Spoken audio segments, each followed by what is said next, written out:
ஒளியோட பண்புகள் வந்து பார்த்தோன்னா, ஒளி வந்து ஒரு வகை ஆற்றல். ஸோ என்ன வகை ஆற்றல் நம்ம ஆல்ரெடி பார்த்துருக்கோம் ரைட்டா? சூரியன்லேருந்து பூமிக்கு இங்கே வருது. ஸோ இந்த ஒளி வந்து ஒரு அலை மூலமா இங்கே வருது. ஸோ ஒளி இஸ் ஆற்றல். ஒளி எப்போதும் நேர்கோட்டில் செல்கிறது. இன்ஃபேக்ட் இந்த ஒளி நேர்கோட்டில் செல்கிறது. இதுதான் வந்து பார்த்தோன்னா ரொம்ப ரொம்ப இம்பார்ட்டண்டான ப்ராப்பர்ட்டி. நம்ம பின்னாடி இதோட இந்த ப்ராப்பர்ட்டியோட பர்பஸஸ் எல்லாமே படிப்போம். அண்ட் தென் ஒளி வந்து பரவுறதுக்கு ஊடகம் தேவையில்லை. நமக்கு இது ஆப்வியஸ் கரெக்டா? சூரியனுக்கும் பூமிக்கும் இடைப்பட்ட ஸ்பேஸ் வந்து கம்ப்ளீட்டான வெற்றிடம் கரெக்டா? பட் அப்படி இருந்தாலும் சூரியன்ல இருந்து ஒளி பூமிக்கு வந்து சேருது. ஸோ அப்போ ஒளி பரவுவதற்கு ஊடகம் தேவையில்லை. எம்டி ஸ்பேஸ்ல கூட ஒளி பரவும். அதுதான் விஷயம். அண்ட் தென் காற்றில் அல்லது வெற்றி இடத்தில் ஒளியோட திசை வேகம் வந்து பார்த்தீங்கன்னா 3 × 10⁸ மீட்டர்/செகண்ட் ரைட்டா? ஸோ ஒளியானது அலை வடிவில் செல்வதால் அதன் அலைநீளம் மற்றும் அதிர்வெண் ஆகிய பண்புகளை பெற்றிருக்கும். நம்ம ஆல்ரெடி பார்த்தோம், சூரியன்லேருந்து ஒளி வந்து அலைவுகள் மூலமாக தான் வருது. அந்த அலைகளை மின்காந்த அலைகள்னு சொல்லுவோம். அந்த அலைகள் அலைகள்னாலே ஜென்ரலாக என்ன இருக்கும்? அலைநீளம் இருக்கும், அதிர்வெண் இருக்கும்.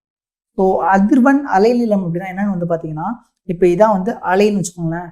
இப்போ இந்த பீக்குக்கும் இடைப்பட்ட தூரம் இருக்கு பாருங்க கரெக்டா? ஸோ இது வந்து அப்படியே ஒரு சைக்கிள்.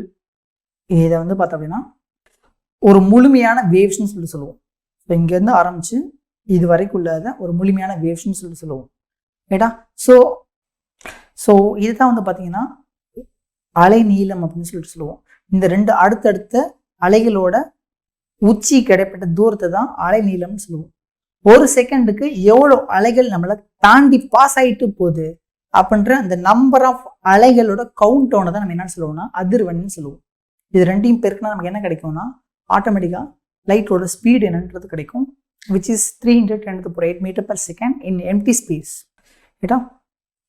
ஒளி வந்து வெவ்வேறு நிறங்களை வந்து வெவ்வேறு அலைநீளங்களையும் வெவ்வேறு அதிர்வெண்களையும் பெற்றிருக்கும். ஃபார் எக்ஸாம்பிள் வந்து மின்காந்த அலைகளில் நம்ம எப்படி கிளாஸிஃபை பண்ணலாம் அப்படின்னு பார்த்தோம் அப்படின்னா, மின்காந்த அலைகளை இது காமா ரே, இது எக்ஸ்ரே, இது வந்து பார்த்தீங்கன்னா யூவி ரே, இது violet, Indica, blue, green, yellow, orange, red, IR, அப்புறமேட்டு மைக்ரோவேவ், ரேடியோ வேவ். ஸோ இப்படி தான் நம்ம வந்து பார்த்தீங்கன்னா மின்காந்த அலைகளை பிரிக்கலாம். இது எதன் அடிப்படையில் பிரிச்சிருக்கேன் அப்படின்னா அலை நீளத்தின் அடிப்படையில் பிரிச்சிருக்கேன் ரைட்டா? ஸோ இருக்கிறதுல அலை நீளம் அதிகமான லைட் ரே எது?